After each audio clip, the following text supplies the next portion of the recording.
traumática como la del año pasado, bueno, la de la anterior semana. No tan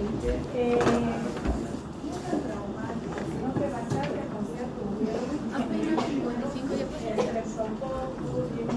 alfemosis, betemosis, grupo A, grupo B, complicado.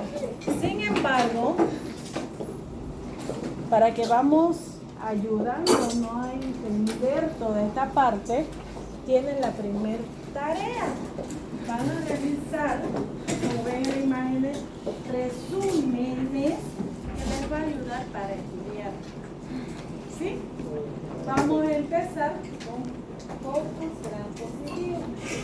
Staphylococcus y Streptococcus. Les doy un ejemplo de cómo podrían realizarlo ustedes, pero es de libre forma de hacerlo. ¿Cuándo lo presentan?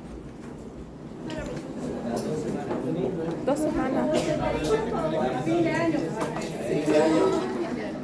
La clase que hagamos casos clínicos, a medida que ustedes resuelven los casos clínicos, yo voy llamando asistencia y me van presentando este resumen.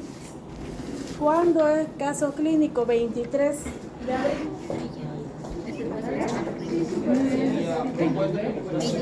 Y el 30 es su examen de la segunda unidad. Anótenlo. ¿Tan rápido? ¿Quiero ver bien mi fecha? Sí, exactamente. Tenemos el 16 de abril que hay feriado por Semana Santa. El 23 hacemos caso clínico y me presentan resumen de Coccus gram positivo. Hoy empiezo a hablar de Bacillus gram positivo y el 9 de abril termino el avance con los Bacillus gram positivos. 16 tienen feriado, pueden utilizarlo para hacer resúmenes de Bacillus gram positivos también. En fecha 23 hacemos caso clínico grupal a libro abierto. Esto de los casos clínicos es una manera de ya, si bien nosotros no entramos a los hospitales, pero de imaginarnos posibles casos de infecciones en caso de tener solo gram positivo. Nos vamos a abocar en estos casos clínicos de gram positivo. Para el examen del 30 entra un caso clínico, obvio, no es uno de los que hicieron en clase. ¿Qué les va a ayudar a ustedes? Lo que hagamos en clase les va a ayudar a que puedan resolver en el examen. En el examen vale 20 puntos del caso clínico. Del 100, 20 es su caso clínico. Si podemos resolverlo en clase, vamos a poder resolverlo solos en el examen. ¿Ya? En esta primera instancia solo son gram positivos. Luego vamos a ver gram negativo y va aumentando nuestro conocimiento. La idea es que lleguen al examen final y puedan resolver casos clínicos de bacterias, de virus y hongos. Esa es la idea. Vamos empezando dando paso a paso, después corremos y disparamos. ¿Sí?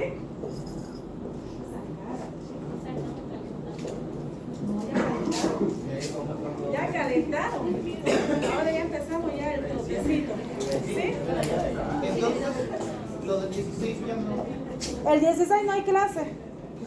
Semana Santa. Es Semana Santa y en la universidad desde miércoles se toma Semana Santa. Está en el calendario inclusive feriado por Semana Santa. Miércoles 15, jueves 16 y viernes 17. ¿Desde el martes? No, por favor. Tengo planificado ya mi martes. No, nunca ha sido martes, siempre desde miércoles. ¿Eso? No creo que este año cambie. ¿Ya? El domingo. ¿Cuántas semanas se la tienen? En España es toda la semana. Resúmenes, van a hacer 2 resúmenes que me van a presentar el 23 días de caso clínico. 2. Uno de Coccus gram positivo le doy como una ayuda. Empiezan colocando características generales de todo el género y luego van desarrollando por especie. Es un formato, no es obligatorio este formato, ustedes lo pueden realizar de la forma que lo vean conveniente y les ayude a estudiar. Mi idea es que no sean estudiantes, estudia día antes, dicen, ¿no? Que no estudien un día antes del examen. Esa es mi idea, que ya vayan practicando. Y una forma es la visual. Agradezcan que no le estoy pidiendo infografía, sino ahí con dibujo más. ¿No? Voy a ver cómo da su examen, si no, infografía. Cada clase me mide infografía. Clases, no quiero llegar a eso. Pero aunque no crean, la infografía ayuda harto. Bastante porque entra visualmente también. Doctora, Para algunos sí. uno de cocos, por favor, y otro de qué. Ajá. El otro es de bacilos gram positivos. Hoy avanzamos y la siguiente semana, el 9, termino con los bacilos gram positivos. Doctor, entonces, Tienen el 16 feriado para seguir trabajando y el 23 me presentan el día que ustedes van a estar realizando en grupo su caso clínico y yo, para que no lo esté mirando así, voy a estar realizando estos resúmenes. Entonces sería para el 23. para el 23. ¿Perfecto? Si ustedes quieren, pueden hacer un cuadro diferencial. ¿Qué diferencian los estafilococos de los estreptococos? Por ejemplo, no se vean ustedes cómo hacerlo. Mi interés no es que uno copie del otro, mi interés es que cada uno lo haga y le sirva para estudiar y no ser estudie día antes, estudiante, ¿no? Que no estudie un día antes del examen. ¿Ya? ¿Está bien? Que vayan estudiando. Se olviden de oficio un rato. Doctora, ¿usted nos va a proporcionar un caso clínico? Para la fecha de los casos clínicos, yo les voy a traer los casos clínicos que van a hacer en clase. Yo les voy a traer y ese día, antes lo resolvíamos entre 6 y 7 personas, son más en esta aula. Voy a mantener mi número para que todos trabajen en el caso clínico y no sea 1 o 2 personas. ¿Ya? Mi interés es que todos aprendan a desarrollar problemas, a investigar, tener un diagnóstico predictivo y de acuerdo al análisis que ustedes soliciten, aunque esté escrito, ustedes digan, sí, estoy en presencia de un Staphylococcus aureus, doy tratamiento. ¿Ya? Cuando lleguemos al caso clínico lo van a ver. Lo difícil es con todo lo que estamos aprendiendo, nada más. No va a haber nada sacado debajo de la manga porque todo se lo doy. No hay magia. ¿Sí? ¿Una consulta? ¿Lo podemos realizar en fotos de revisor digital o a mano? No, yo quiero a mano. ¿Y si es a mano digital? No, a mano. Quiero a mano, ¿por qué no digital? Control C, control V, no quiero. No, pero a mano digital tipo lápiz, A mano doctora. igual lo voy a... A mano, en hoja, quiero verlo. Igual es escrito. No importa, escríbanlo en su hojita. ¿Ya? No, digital, déjenme escribir en mi otra era. Y aunque no lo crean, ustedes escriben también algo que no. Después pasan, ¿no? Esa mano digital a uno, a otro le cambian la letra, ya me ha pasado. No. Cada uno en su hojita, de su cuadernito. Si no quieren arrancar, no lo arranquen en su mismo cuaderno donde llevan apuntes. Atrás de su hoja donde ustedes sacaron, imprimieron esto, ahí si quieren. Mi intención es que sea una herramienta para que les ayude ya a ir estudiando. ¿Por qué? Porque las dudas salen recién ahí. Y no pueden venir a la hora del examen, ay, yo no sabía esto, no. Que ya vayan generando las dudas y las colocan con lápiz y las resolvemos acá. ¿Ya? ¿Está bien? No se desanimen. Hoy hay más tarea. No. Es mucho. Ajá, sí, sí. ¿Será que es mucho? En la parte de gram positivo, chicos, es poquito. Cuando entremos a la tercera unidad de gram negativo, son más de 25 bacterias. ¿Sí? Solo las enterobacterias, las que vamos a estudiar, son como 15. Solo ahí, sin contar no fermentadores. Feo que mira. Empecemos entonces ahora. Seguimos con el grupo de los gram positivos. Y cuando nos acordamos de gram positivo, siempre nos acordamos de la pared rica en peptidoglicano. Hoy vamos a entrar a un grupo.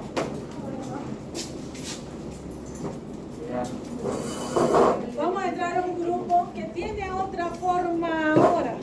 Una forma alargada, un bacilo gram positivo. Pero en este caso, el género Corynebacterium es una bacteria pleomórfica. ¿Por qué pleomórfica? Porque no todos los bacilos son ni del mismo tamaño ni tienen la misma forma. Algunos son bacilos rectos, otros que tienen una pequeña curvatura y otros se ven como más abultados en los extremos. Si bien este género es uno de los géneros más abundantes en la naturaleza, vamos a hablar de la especie más importante para nosotros. Vamos con las características. Es una bacteria gram positiva, catalasa positiva, no presenta espora. Hoy día, que vamos a hablar de bacilos gram positivos, vamos a hablar de puros bacilos que no hay espora, no tienen espora o la endoespora. La siguiente semana hablamos de bacilos gram positivos, pero aquellos que son formadores de espora. Lo dividí así para que sea mucho más fácil el estudio. ¿Sí?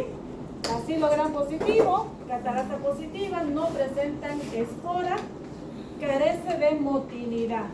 Tiene una característica particular, es que cuando lo observamos en el microscopio con una tinción gran, pareciera que estamos viendo letras chinas.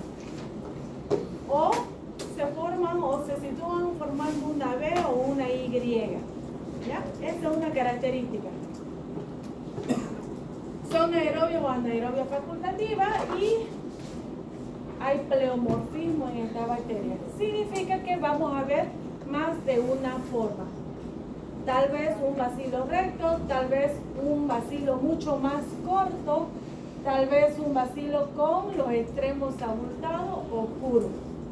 Va a depender de todas las condiciones que uno les dé en el medio de cultivo para poder observarlo en una tinción grande.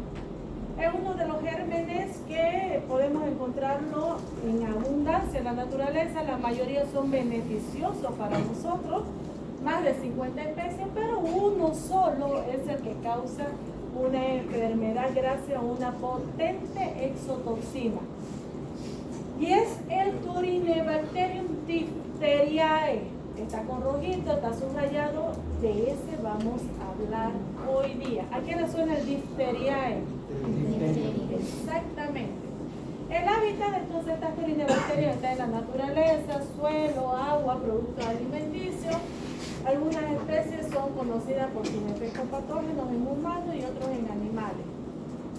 Beneficio, uso industrial. Muchos de ellos se los utiliza para la producción de aminoácidos, ácidos nucleicos, por ejemplo, degradación de los carbohidratos, enzimas, pero sobre todo se ha ido más allá el estudio a una especie que es Corynebacterium glutamicum, del cual en condiciones aerobias se puede obtener el ácido láctico y el ácido glutámico. Estos ácidos lo podemos ver que lo utilizan en la industria para, o lo van a observar si tienen en casa salsa soya, vean de qué está hecho el monosódico glutamato, Ajinomoto, en algunos yogur.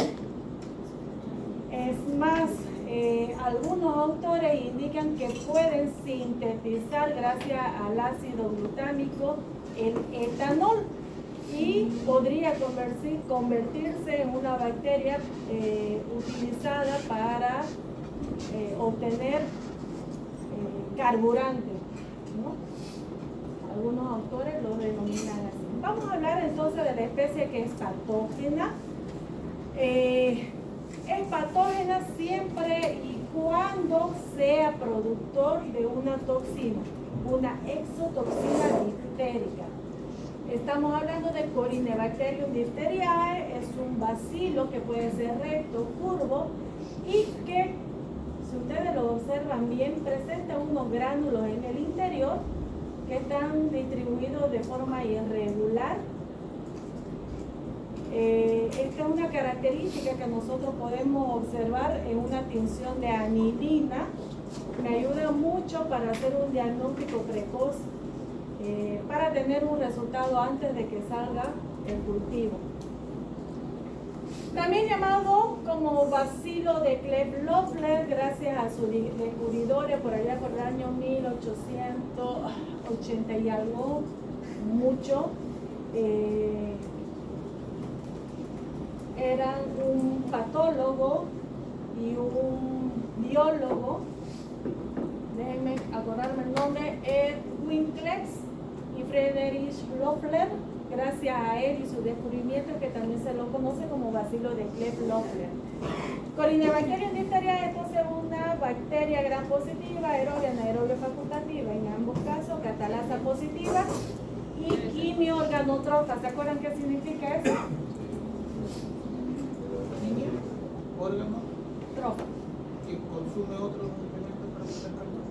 ¿Qué necesita sintetizar? Necesita para su nutrición compuestos químicos. Ya lo avanzamos en la primera unidad, ¿verdad? Factores de virulencia. ¿Qué factores de virulencia puede tener esta bacteria para ocasionar daño? Antígeno K, que va a evadir el sistema inmunológico. La neuraminidasa, que también lo tiene, otro gran positivo, ayuda en la propagación de esta bacteria. El ácido corinimicólico va a regular el pH del medio ambiente para que ella pueda subsistir. Y la más importante, el factor de virulencia más importante es la producción de esta toxina.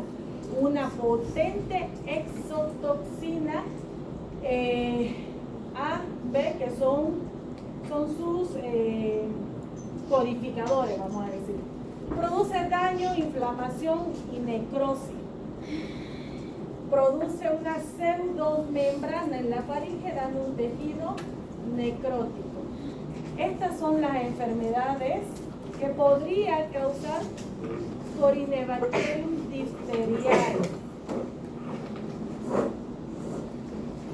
La difteria como tal, que es la presencia de esta membrana que puede estar en las amígdalas, en la faringe, en la laringe inclusive.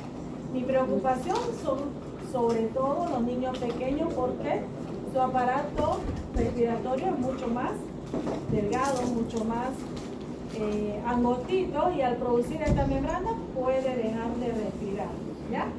Pero también puede entrar esta Corynebacterium diphtheriae por algunas escoriaciones en la piel y producir la misma pseudomembrana en la piel, produciendo estas infecciones cutáneas, sobre todo en lugares donde hay bastante humedad.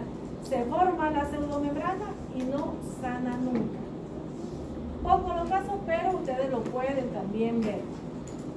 De por sí, el hecho de que nosotros hablemos de una infección por Corynebacterium diphtheriae o estemos en presencia de difteria, estamos hablando de que la tasa de producir una epidemia son elevadas si yo no hago un bloqueo de la zona.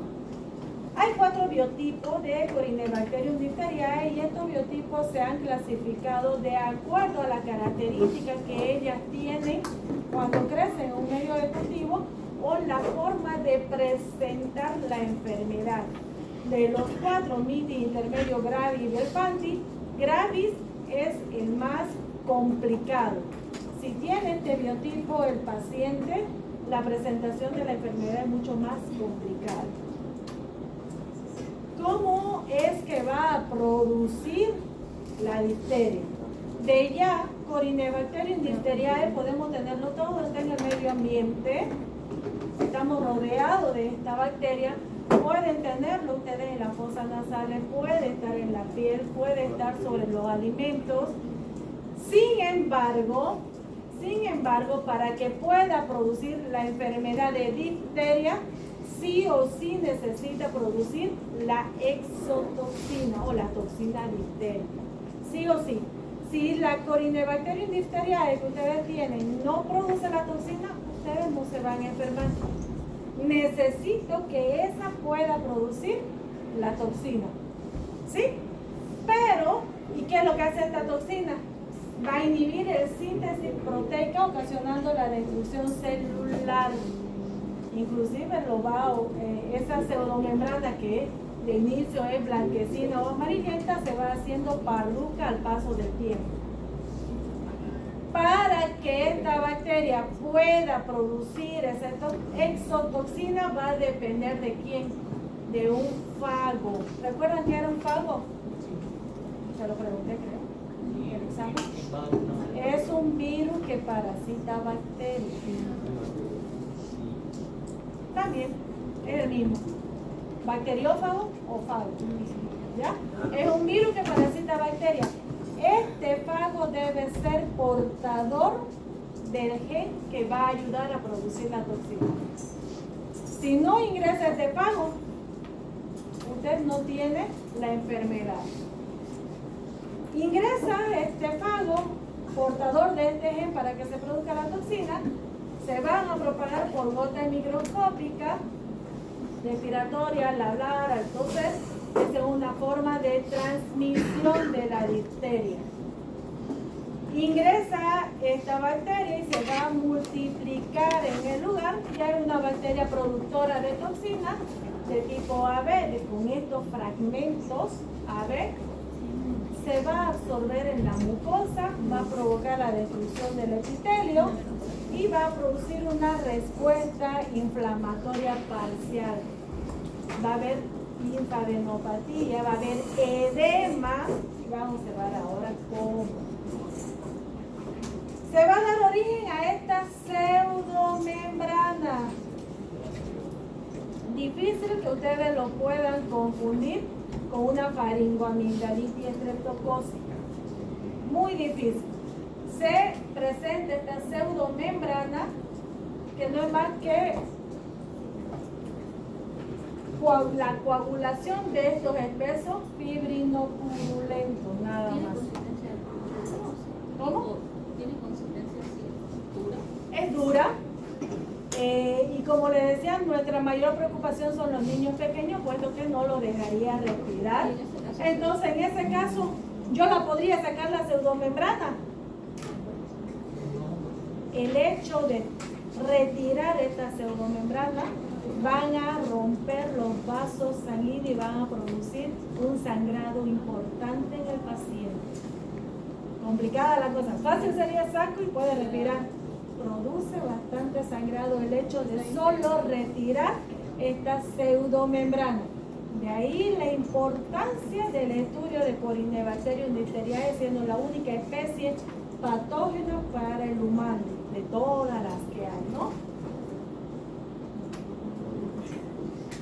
¿Cómo cursa o evoluciona esta enfermedad en el niño pequeño, que es quien me preocupa mucho más? Los primeros 3 días el niño se va a fatigar, obviamente no come, no juega, y esto es importante, el cuello hinchado, llamado también cuello de toro. No haya otra bacteria que se lo llame así. Si ustedes ven cuello de toro, Corynebacterium diphtheriae, no hay otra. Cuello de toro, hay bastante edema. Tiene la membrana de color blanquecina en la garganta. Hay bastante calor y en el momento de la palpación hay bastante dolor también. No se olviden, cuello de toro, Corynebacterium diphtheriae, difteria. No hay otra bacteria. Si yo les pongo un caso clínico de cuello de toro, sin que lean todo lo demás, Corynebacterium diphtheriae, no hay otra. Después de 4 o 6 días, el niño está, el estado es alarmante, el cuello parece hinchado, presenta una membrana de color gris en la garganta, puede ser mortal por supuesto, afecta corazón, nervios, y esto es lo que van a ver ustedes, de cuello de toro. Hay edema en el paciente y ustedes van a observar esa pseudomembrana. Gracias a Dios, hasta el 2020 no tenemos casos reportados en Bolivia, pero tenemos que estar atentos. Puede ser en el diagnóstico, lo primero es clínico, ustedes lo van a observar. Ustedes, el diagnóstico clínico ya sea la observación de la pseudomembrana o si hay afectación en la piel, ¿ya? Y bueno, luego del diagnóstico clínico, tengo que resaltar que ustedes deben iniciar tratamiento en ese momento, deben hacer bloqueo de la zona, todos deben recibir la vacuna como medida profiláctica, se debe informar al sede en nuestro caso para que con ellos también podamos tener los contactos o hacer tratamiento a los contactos íntimos con el paciente ya o con los pacientes que yo tengo sospecha de difteria. El tratamiento debe iniciarse inclusive antes de que ustedes tengan los resultados de cultivo. Va a demorar hasta 3 días el resultado de cultivo. Fíjense lo que puede pasar en 3 días solamente. Puede ser mortal en un paciente. Ya entonces, ustedes diagnostican de forma clínica o sospecha, hacen el tratamiento sin necesidad de tener los resultados ya. ¿Ya? En la parte de epidemiología, lo bueno es que esta enfermedad infecciosa y contagiosa puede producir epidemias. Hay vacuna, tenemos forma de poder eliminarla gracias a las vacunas. Sin embargo, hubo una subida, un creciente de casos de difteria en el mundo. Se dice ya que los países más grandes y desarrollados ya lo tienen controlado. El problema está en los países en vías de desarrollo. Y después, o en la época de COVID, hubo una baja cobertura de la vacuna con los más pequeños sobre todo. Es ahí donde empezaron a aparecer casos en Brasil, en Haití, les comento que es casi endémico, esto es una enfermedad endémica en el lugar, porque no hay cobertura de la vacuna. Pero hemos tenido casos en Brasil, hemos tenido casos en Venezuela, han habido reportes de Perú, entonces Bolivia ha estado ahí alrededor de esta bacteria. Sin embargo, hasta el 2020, que son los últimos reportes que se han tenido de esta bacteria, no tenemos ninguno de Bolivia. Tratamiento facilísimo. El tratamiento, necesito la antitoxina diftérica, sí o sí, intramuscular. Va a depender si utilizo la de 20.000 o la de 100.000, dependiendo del estado crítico del paciente. Y a la par, antibióticos. ¿Para qué los antibióticos? Para eliminar a la bacteria productora de la toxina. Y la antitoxina para eliminar la toxina, no va a eliminar la bacteria. Aquí lo importante es que yo tengo que hacer el tratamiento en conjunto. No puedo solo colocar la antitoxina. ¿Por qué? Porque va a seguir la bacteria que va a seguir produciendo la toxina. Debo acompañar con antibióticos.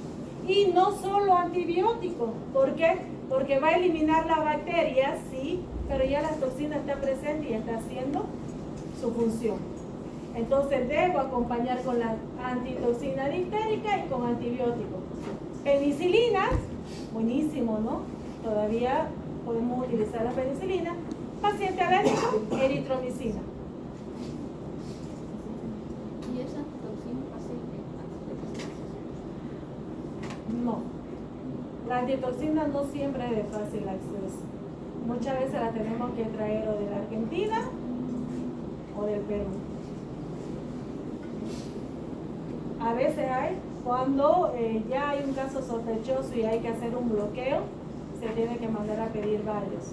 Porque cuando hacemos, vamos a hablar de la medida preventiva, tenemos que hacer el control clínico a todos los que han estado directamente o indirectamente. ¿Qué significa? Que voy a cerrar tal vez una calle, no cerrar de cerrar, sino que toda esa cuadra, toda la manzana, debo hacer la parte de prevención profiláctica. Vacuna, aunque el paciente esté vacunado. Pediátrico o adulto, no importa, igual voy a realizar la vacuna. A los pacientes,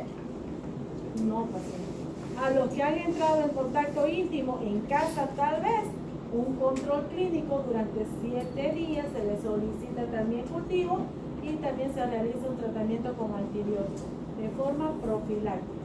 ¿Ya?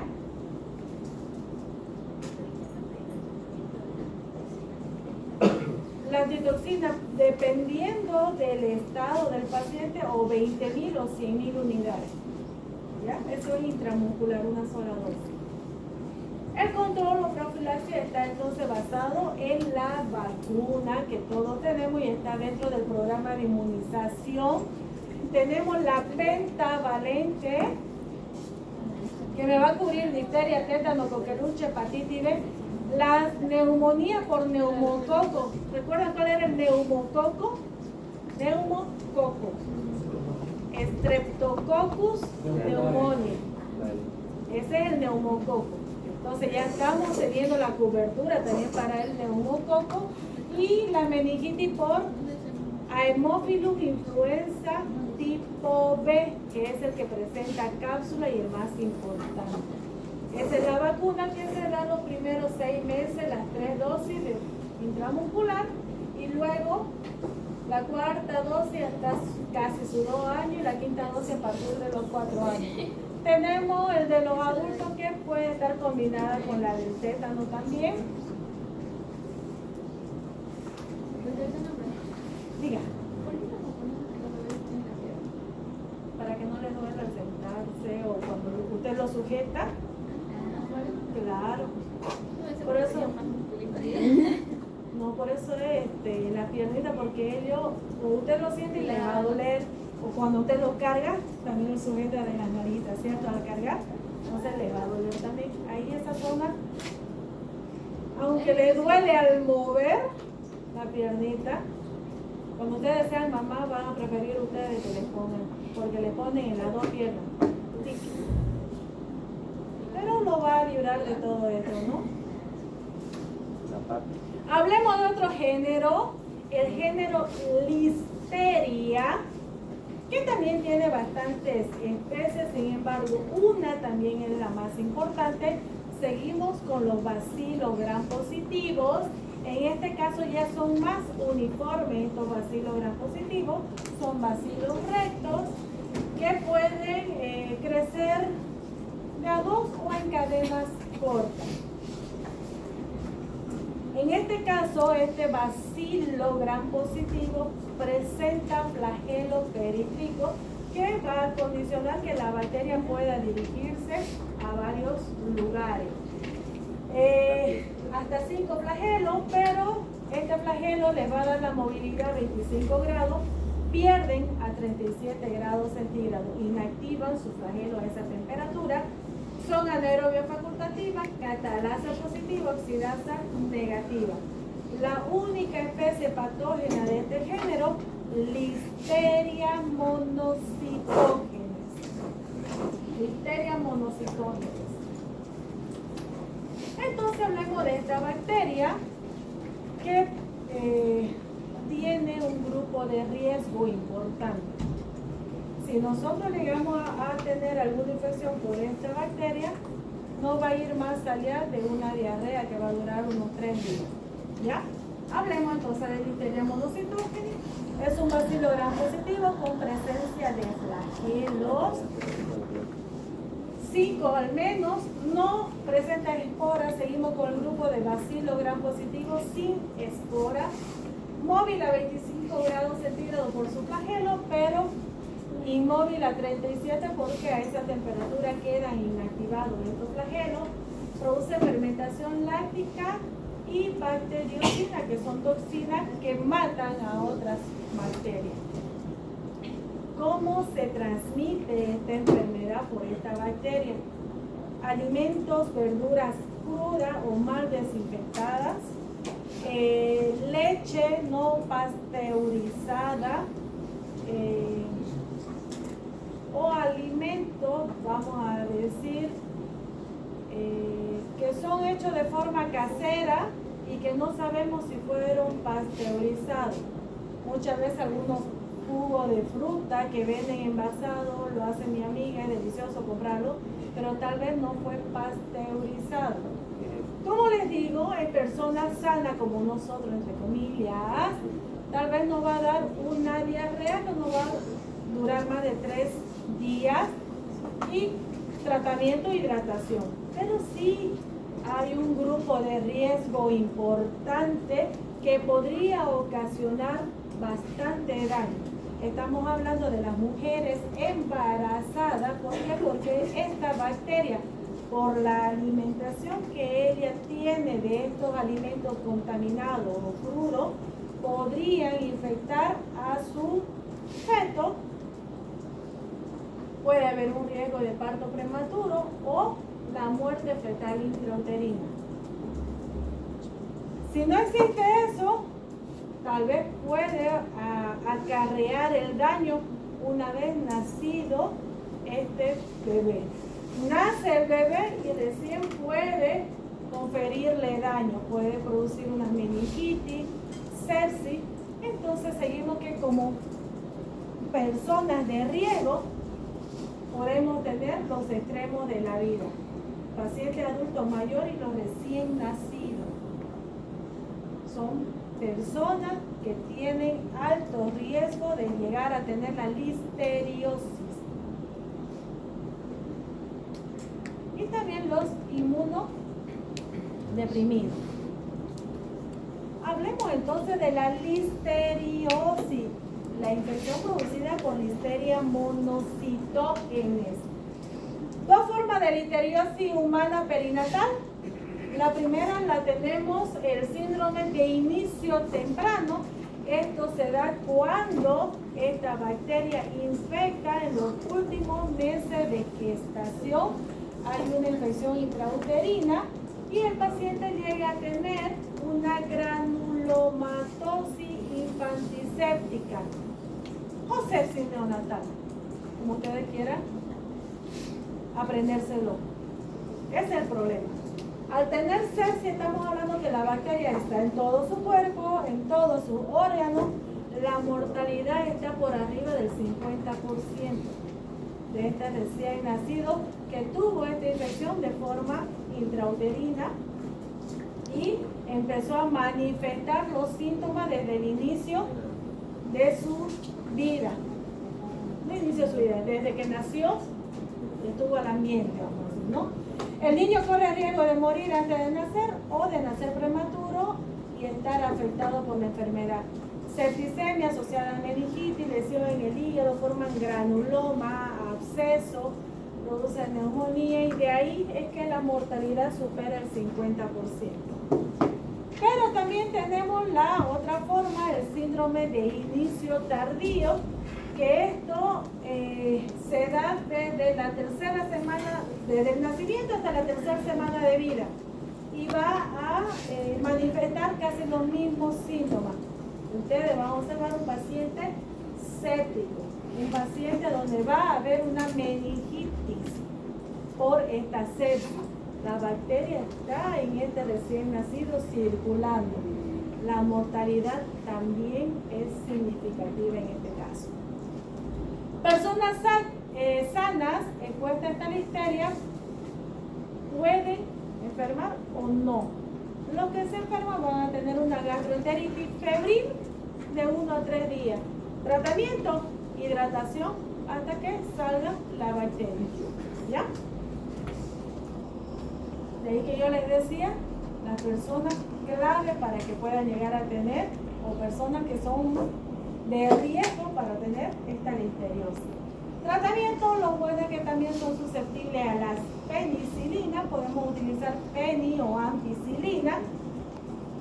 Si no es tan grave, pueden utilizarla sola, si es grave, asociada a un aminoglucósido como la gentamicina, ¿ya? Para evitar contraer estas infecciones, ¿qué podrían hacer ustedes? ¿Cómo se transmite? Por la comida. Entonces, ¿cómo vamos a prevenir llegar a esto? Hacer, en el caso, si sabemos cuáles son las personas que son de riesgo, entonces una mujer embarazada, alimentarse de todas las verduras o ensaladas bien cocidas. Si tiene comida en la heladera, vuélvalo a calentar. La temperatura o esta temperatura alta va a eliminar a la bacteria. No produce toxina, es la bacteria la que va a hacer daño. ¿Ya? Hay algo que no sé si ustedes cuando han ido al mercado han visto que venden las partes externas de los quesos por separado, cortadito. ¿Han visto? Donde venden queso, ¿nunca han visto? Que el molde, toda la parte externa del queso lo cortan y lo venden aparte. Prohibido comer esa orilla a una mujer embarazada, un paciente adulto mayor, no lo den.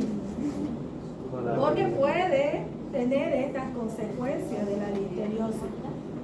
Estos quienes compran lo que hacen uñapé, sonso, a la temperatura se muere la bacteria. Con temperatura, no lo, espero que no lo coman crudo, ¿no? No le va a dar más allá de una diarrea. Consejo: compran queso, hacen hervir su agua y lo colocan en el queso unos 10 minutos en esa agua hervida.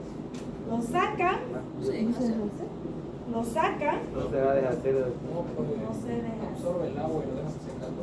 No lo va a ver, vuelvo. Ponen su bolita, ponen su agua, hacen hervir, apagan su fuego, agarro el queso que compré y lo coloco dentro del agua de unos 10 minutos que tape completamente.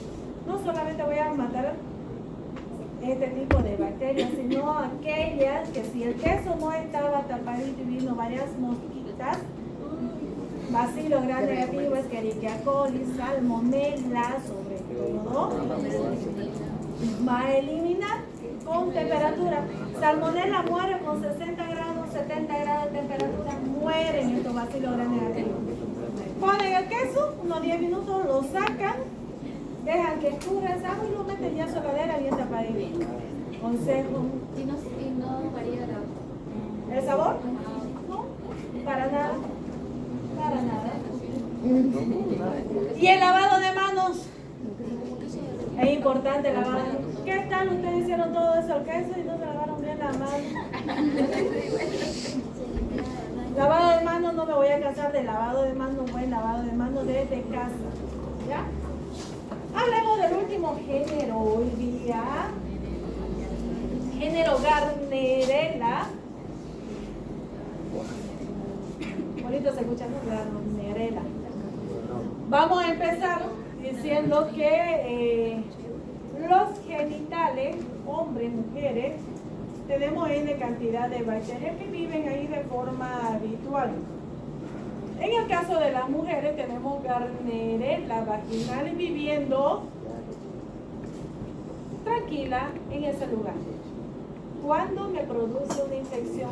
Cuando existe un desequilibrio en la zona. ¿Cómo llego al desequilibrio? Cuando hablo de desequilibrio estoy hablando de que la flora normal, Lactobacillus, dejan de crecer y esta Gardnerella empieza a crecer más activamente. Es un desequilibrio de la flora normal. La enfermedad infecciosa por Gardnerella vaginalis, que produce una vaginosis bacteriana, no es una enfermedad de transmisión sexual, por si acaso. Es un desequilibrio en la flora genital femenina, que la puede llegar a tener el varón, por supuesto, en el momento de tener relaciones sexuales. Si este varón tiene varias parejas, por supuesto que va a ir tal vez llevar esa Gardnerella a su nueva pareja, pero si la flora de esta nueva pareja está bien, va a entrar en equilibrio. Si no, también puede haber un desequilibrio. De todas maneras, vaginosis bacteriana. ¿De tarea? Vaginosis bacteriana no es una enfermedad de transmisión sexual, ¿ya? Es solo un desequilibrio de la flora normal femenina. ¿Por qué pueden ocurrir estos desequilibrios? Jabones genitales con mucho olor y que me va a cambiar el pH de la zona genital. ¿Cuánto es el pH de la zona genital femenina? Ya, ácida. ¿Cuánto?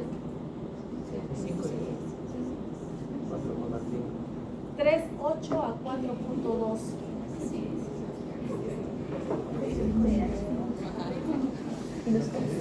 Por ende, cuando hay un desequilibrio, el pH empieza a subir 4.5, 4.8, 5. Estamos en un desequilibrio de la zona genital. Huele a flores. Fácil para darse cuenta por el olor. Bien que lo dijo. Vaginosis. Vaginosis bacteriana. No hay otro que la causa, Gardnerella vaginalis, no hay más. Vaginosis bacteriana. Empecemos entonces a estudiar esta bacteria.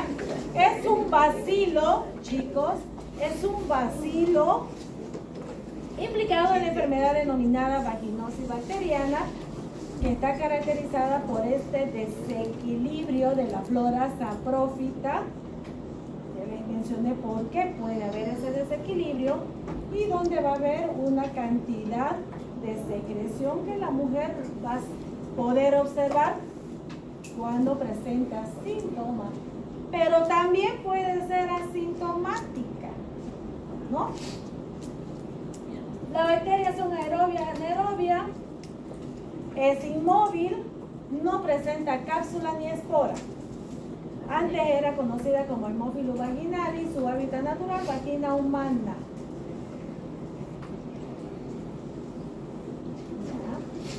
Doctora, una pregunta. Yo había leído que la Gardnerella. esa era, o sea, en veces se consideraba gran variable porque tiene efectos negativos. Ahora iba. Es un bacilo gram positivo. Partamos de ahí. Cuando hablamos de gram positivo, estamos pensando en capa grande, gruesa de peptidoglicano.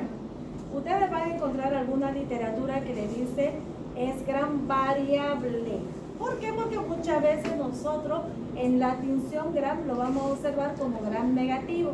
¿Y a qué se debe? ¿Es negativo o es positivo? Ultraestructuramente, la pared celular de Gardnerella vaginalis tiene peptidoglicano. Es un gran positivo. Sin embargo, la cantidad de peptidoglicano que tiene no es tanta como los bacilos gran positivos, los cocos gran positivos. El porcentaje es menor. Así que cuando teñimos y nos pasamos en la decoloración, podemos observar un bacilo gram negativo. Ahora, Gardnerella vaginalis también es pleomórfico. La longitud del bacilo difiere uno con otro. Muchas veces incluso ustedes van a escuchar o van a leer como que fuera un cocobacilo, porque la longitud no es tan larga como un bacilo, pero tampoco es redondo como un coco. ¿no? Entonces es pleomórfico y no todos son iguales. Algunos van a decir es un poco vacío gran positivo, pero su ultraestructura, sigo diciendo esta palabra, es un vacío gran positivo. Quédense con eso. ¿Puede ser gran variable? Sí, por la cantidad de péptidoglicano en la pared celular y a la hora de hacer mi tinción gran, me pasé en la decoloración. Les va a pasar cuando hagamos la práctica. Y ahí se van a dar cuenta del por qué se nos llama gran variable. ¿Ya?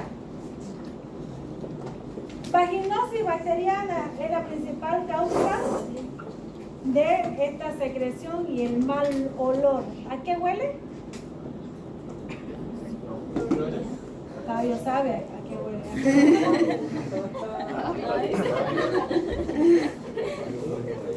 Y alguna vez, a ustedes seguro que han escuchado algún mal chiste que dice, olía a pescado, había mujeres. No, señores. Si usted olió pescado, esa mujer tiene vaginosis bacteriana. Significa que ese olor, un mal olor o ese olor fétido, es olor a pescado. Y cuando hay gran cantidad, hay un desequilibrio total de la flora vaginal, olor a pescado en descomposición. ¿Puede haber irritación en la zona? Sí. ¿Puede no haber? También. Algunas son asintomáticas y otras presentan síntomas. Pero lo más característico para que ustedes, si están pensando que están bien y son asintomáticas, en el momento de tener relaciones sexuales se manifiesta el olor. En el momento de que ustedes sienten el olor, hagamos tratamiento. Porque algunos autores indican hacer tratamiento en pareja para evitar que esta garnerela otra vez. Otros indican que no es necesario, solo la mujer tendría que hacer el tratamiento. Pero puede tener secuelas el varón, no va a ir más allá de una inflamación. No como en la mujer, vamos a tener secuelas y la vamos a ir viendo. Hay una secreción maloliente, no irritante, en algunos casos, en otros sí. Y las secreciones son homogéneas, blanco, gris, amarillento. Es muy común, si hablamos de epidemiología, es muy común en mujeres en edad reproductiva. Es muy común que hasta el 50% de las infecciones ustedes se van a topar con vaginosis bacteriana o una infección por Gardnerella vaginalis. Si yo digo que forma parte de la flora habitual, pero por un desequilibrio tengo la infección, estamos hablando de una bacteria oportunista. ¿Sí? Entonces, muchos años atrás se decía que era una enfermedad de transmisión sexual. Muchos estudios y dicen, no señor, no necesariamente tiene que ser una enfermedad de transmisión sexual. También se puede transmitir de persona a persona, sí, como compartiendo ropa interior, de baño. Vamos a la piscina, no traes a Mario, yo te presto. Es posible. Entonces, no necesariamente por transmisión sexual, por desequilibrio de la flora habitual, también de persona a persona por el uso de ropa íntima o compartir ropa íntima. ¿Ya? Se ha encontrado un 15% de esta Gardnerella vaginalis en escolares no vírgenes como también en vírgenes y hay alta prevalencia entre lesbianas.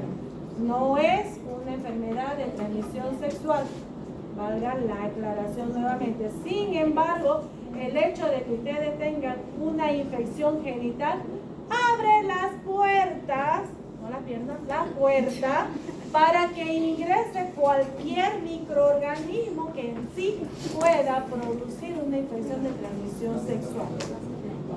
Muchos datos, y ustedes los van a leer, van a buscar, muchos datos hablan de que paciente que ya está cursando por un virus papiloma humano, mujeres con papiloma humano, es mucho más fácil que haya un desequilibrio en la zona y esté acompañado siempre de una vaginosis bacteriana por esta Gardnerella. ¿Ya? Vuelvo a recalcar, no es una infección de transmisión sexual, pero puede que esté acompañando con una que sí. Factores de riesgo: embarazo previo, la actividad sexual cuando hay un nuevo compañero sexual o existen múltiples compañeros sexuales, cuando se utiliza como anticoncepción, dispositivo intrauterino, tabaquismo, duchas vaginales. Hace muchos años atrás, le digo, mi abuelita, ella siempre le recomendaba, háganse su aseo, su ducha vaginal. Antes era así, ducha vaginal, agüita con vinagre. Sí, agüita con vinagre, ¿para qué? Para eliminar el olor. Hay que hacerse su ducha vaginal, hacerte tu ducha. Eso lo que está haciendo es alterar el sano equilibrio de la zona, ¿no? El sano equilibrio de estos lactobacilos que son los que deben estar en mayor cantidad. Esos no van a dejar que Gardnerella, que también me está acompañando, se multipliquen y ocupen ese nicho ecológico. Gracias. Doctora, una pregunta. Entonces, ¿está mal hacer eso de trabajo? Está mal. ¿Y con manzanilla? ¿Cómo? Con manzanilla. Manzanilla sí, porque es antiinflamatorio, si es que hay una inflamación. Pero ya de por sí el vinagre es ácido. Voy a... Ahora, jabón de olor, el jabón de tocador, no me sirve para esa zona porque altera el pH. No estoy hablando del jabón íntimo. Ahora, chicas, lleguen a su casa y vean cuánto de pH tiene su jabón íntimo. Si no dice, no sirve. Por si acaso. ¿Cuánto pH debe tener? ¿Cuánto es el pH que debería tener? Deberíamos mantener el pH de la vagina. ¿Cuánto dijimos? 3.8. ¿Cómo que 0,8? No, 3.8 por eso. Así no, a 3,8 a 4,2. A 4,2. ¿Ves ahí? Yo me refería al 8 al 3. Si no dice el pH, 3.8. bótenlo. ¿Ya? El jabón de tocador que tiene olor no sirve, no lo utilicen, les va a cambiar el pH de la zona. Antes incluso no habían jabones, utilizaban detergente para ropa, no sirve. Por eso un factor predisponente a tener esta vaginosis es el nivel socioeconómico. Si apenas tiene para comer, no le va a pedir un jaboncito para su zona. No lo van a hacer. ¿Qué sería lo ideal entonces? Exactamente. Agua. Y una sola pareja, ¿no? Difícil, ¿no? Difícil para el varón, creo. ¿O no? Ella puede tener una pareja, pero ella no. ¿Seguimos? La vaginosis bacteriana están asociadas, chicos, lo estoy haciendo pensar, van a ir a mirarse todos. Estas vaginosis bacterianas, siempre cuando se habla de enfermedades de transmisión sexual, cosas así, de bacterias o microorganismos que atacan la zona genital, recién todos nos prestan atención. Por eso he puesto uno en cada clase. No los pongo todos juntos porque los pierdo. Por lo menos así los voy a atrapar. Esta vaginosis bacteriana, eso significa VB. Vaginosis bacteriana están asociadas con infecciones del tracto urinario recurrente cuando tengo más de 3 por año. Enfermedad pélvica inflamatoria es más de una de sus complicaciones graves que puede llevar a la esterilidad en la mujer. Infecciones postparto con cirugía ginecológica, también esto podría alterar la zona y haber un desequilibrio en su momento. Y mantengo, no es una infección de transmisión sexual, pero puede ser que abra el camino para que múltiples microorganismos puedan ingresar, como el caso de virus del HIV para producir luego SIDA. Y estoy yendo a lo más grave, ¿no? Complicaciones al no hacer tratamiento, estas EPI, inflamación, los ovarios, trompa de falopio, el útero. Esto lleva a la esterilidad de la mujer, cuesta luego de que se embarace. Hay complicaciones obstétricas, el niño va a nacer prematuro, va a haber una infección de líquido amniótico, entonces es complicada. Sí hay que hacer tratamiento, en estos casos no puede pasar desapercibido. Signos y síntomas. ¿Qué son signos? Se ve. Lo que se ve. ¿Y síntomas? Lo que se siente. Perfecto. Vamos a ver en la cuestión diagnóstica, ¿cómo van a diagnosticar? La mayoría de las veces va a ser clínico. Esta bacteria crece en agar sangre, por ejemplo, muy pequeña. Si alguna vez has visto en alguna hoja, en la mañanita del sereno, un puntito minúsculo, muy chiquitito así, crece Gardnerella.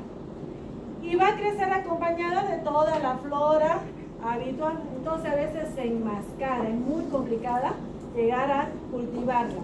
Por eso mayormente va a ser clínico. Flujo vaginal, si cumple 3 criterios de esto, ustedes hagan tratamiento para vaginosis, ¿ya? Flujo vaginal excesivo, pH vaginal mayor a 4.5, ustedes lo hacen ahí en la exploración, hay papel que mide el pH, ustedes hace rato miden el pH, hacen la comparación y si está por arriba de 4.5 es un criterio positivo para confirmar su diagnóstico de vaginosis bacteriana. Presencia de células clave, y ustedes tienen imágenes células clave. Son las células epiteliales y lo pueden observar ahí mismo. Toman la muestra, pueden hacer un examen directo sin necesidad de teñir incluso. ¿Cuáles son las células clave? Estas células epiteliales vaginales, pero que están invadidas de Gardnerella, invadidas por esta bacteria, invadidas.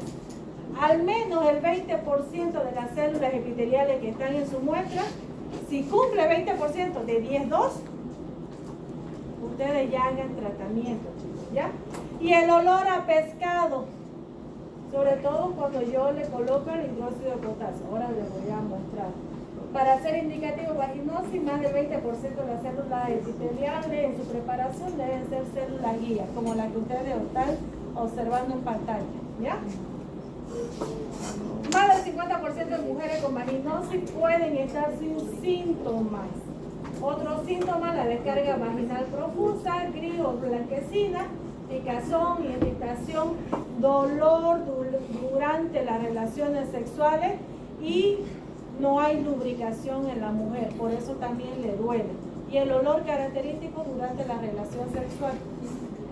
Tomen en cuenta, chicos, si ustedes no ven la secreción de su pareja, si sienten el olor no es nada malo, no es que se la está haciendo, solo hay un desequilibrio en la flora, nada más, ¿ya? Ya habíamos hablado sobre esta parte, el diagnóstico. Mediante la examinación, ustedes hacen un examen pélvico, la descarga lechosa de esta secreción. Muchas veces no necesitan colocar el espéculo, observan bajo el microscopio estas células clave y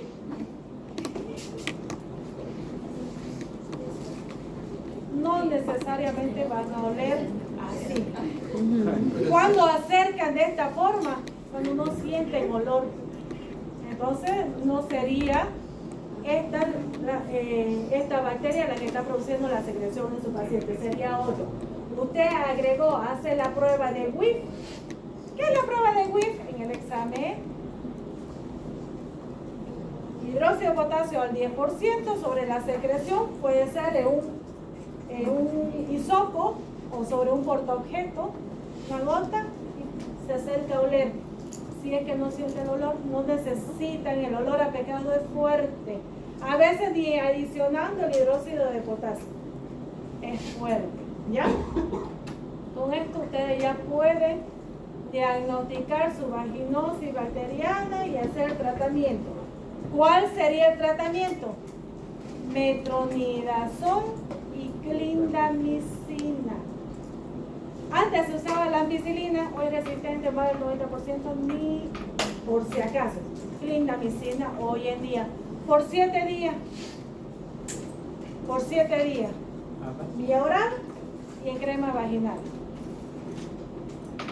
Y lo que les mencionaba, algunos indican que podría hacerse en pareja, otros dicen que no, ustedes verán de acuerdo al paciente, a su paciente, ¿no?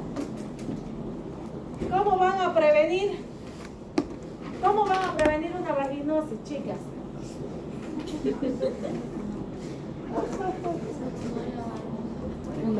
Exacto, un buen jabón con un buen pH, que no me cambie el pH de la zona. Cambiando el pH ya hay un desequilibrio de la flora. No prestar ropa interior.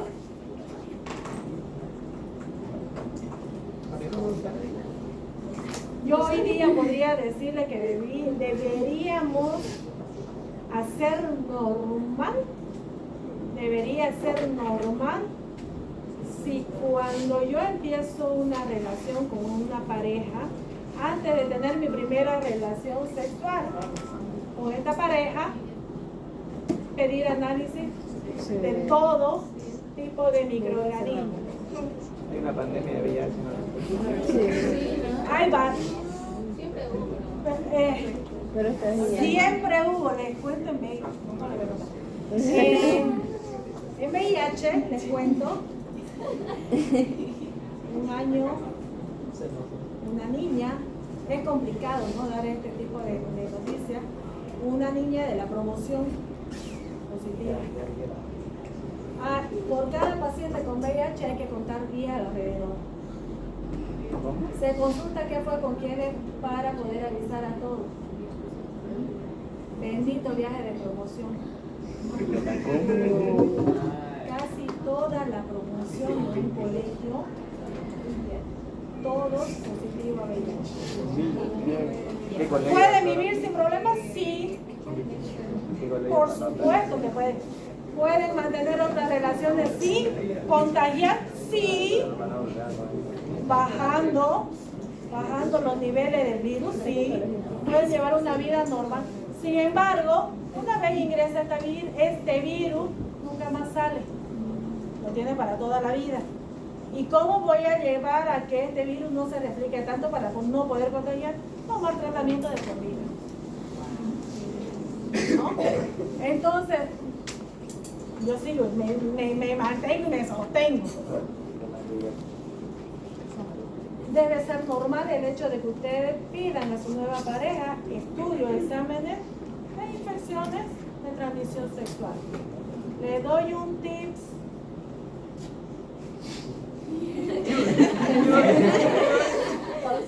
Pausa. Siempre se lo doy. Sean donantes voluntarios de sangre. Porque le hacen control. Obviamente, cuando usted va y dona sangre, le hacen la mayoría de los estudios, porque eso tiene un costo, no es que sea.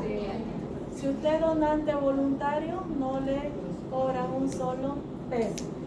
Además, está salvando más de una vida. Al ser donante voluntario, está salvando más de una vida porque ese paquete globular se separa.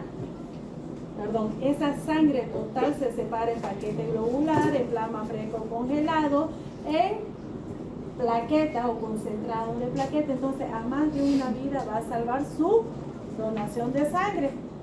¿Tiene su morteo, su nueva pareja? Vamos a donar sangre, hay que salvar vidas. De paso, chicos, ustedes en el momento de convertirse en donantes donante voluntario, cuando ustedes necesiten sangre, el banco de sangre les genera la sangre sin pedirles donaciones. Por si acaso, está escrito. Por eso es bueno ser donante. Y ahí va el tip, Sofía. ¿Cómo?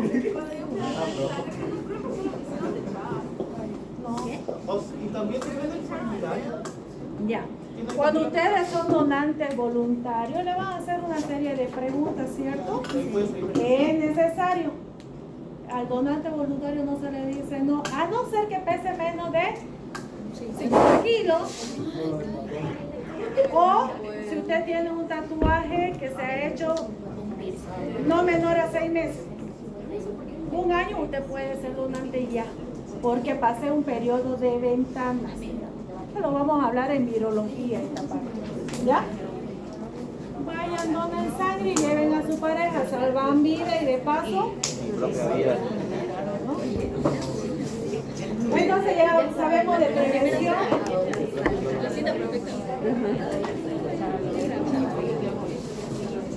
Las mujeres que son activas sexualmente tienen esta enfermedad mucho más comúnmente que aquellas que se abstienen de tener relaciones, ¿no?